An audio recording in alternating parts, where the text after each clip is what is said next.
Jarvis piece of shit.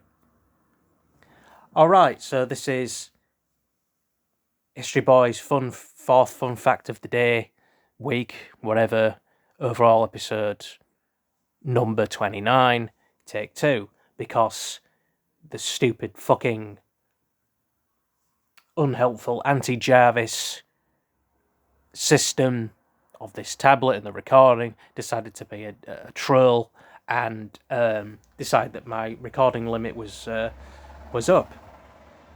God knows why. Maybe it's to do with space. It seems to be better now that I've emptied my recycling bin, because I have exactly 21 minutes and 30 seconds. So, yeah, this is about the how the giant ground sloths, the legendary, almost mythical, if you believe, if you know, if there's any Brazilians out there that know about the Map Quarry, it's like a cryptid. I'm gonna include the image source and the crypto thingamajig, what have you, as in the thumbnail and the source and all the rest of it, and blah blah blah. God, that was almost Portuguese, wasn't it? Or, Afro-Portuguese or whatever. So maybe you understand me a little bit. Afro-Mayan Portuguese. Might as well be, sometimes, the way I carry on.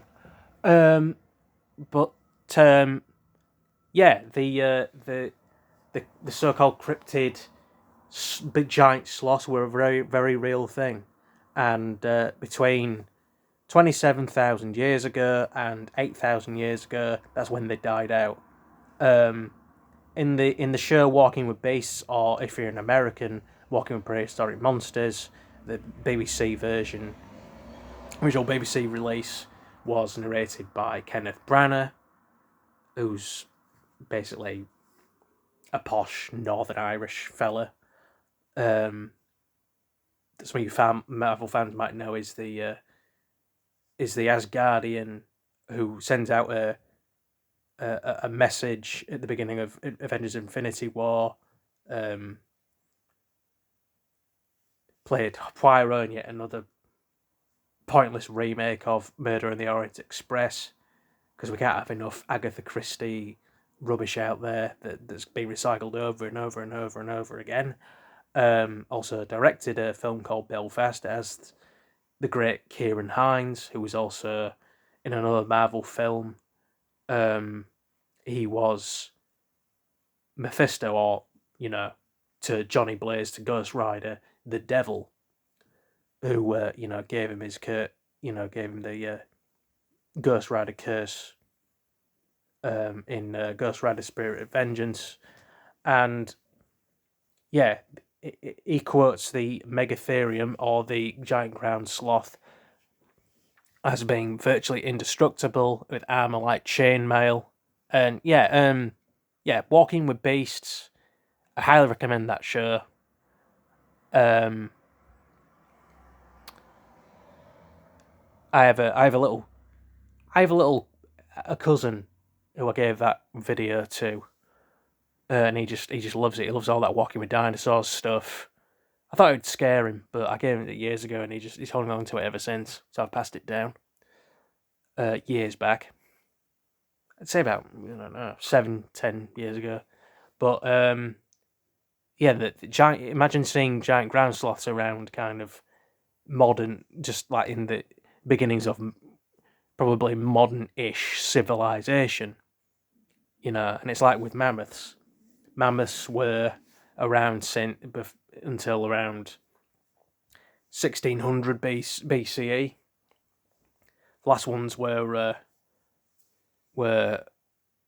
lived in on an obscure island called Wrangel Island, which is part of Siberia, and it poetically fits because mammoth is a Russian word. That's where they found the first mammoths, in Siberia, or just around that area. Finland, Siberia, kind of far north, east, whatever of Russia. The giant ground sloths, they lasted a long time until, you know, hunter-gatherer, colonizers, settlers. I mean, I suppose you could call them colonizers, but maybe they did farm. Who knows? So in that case, they would be colonizers. But yeah, basically, hunter-gatherer settlers, they, they forged tools, weapons, used tactics and everything, and we were able to wipe them out when they like, I don't know, probably quite quickly, or maybe a bit slower, maybe generations after they settled in what's now South America and further, and even further away, the Caribbean. Well, in comparison to South America, South America is a long way away from most places. You know, even now, I mean, it used to be part of the Antarctic. Did a lot of South America, and it's like halfway isolated. It's like basically like Australasia, on the map, but like instead of far down at the bottom of the globe, it's like almost at the very top, but then like in the middle. But what do I know? I'm not a geography teacher, or geography if you're posh. But the yeah, not really much else to say about the how the ground sloths bit the dust, other than it was mankind's ingenuity that did them in. So remember to like, subscribe. I'd say comment, but so far no one seems to comment on these videos. But give it time. Every now and again I do get contacts about Google Ads things, but the last one went tits up because of one, strong accent, and two, their signal was shit, or maybe mine was. Who knows? But just a bit of a reminder that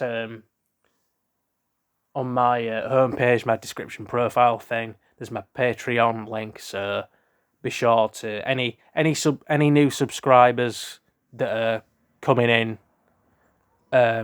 maybe check that out, and I'll see you next week. Ciao.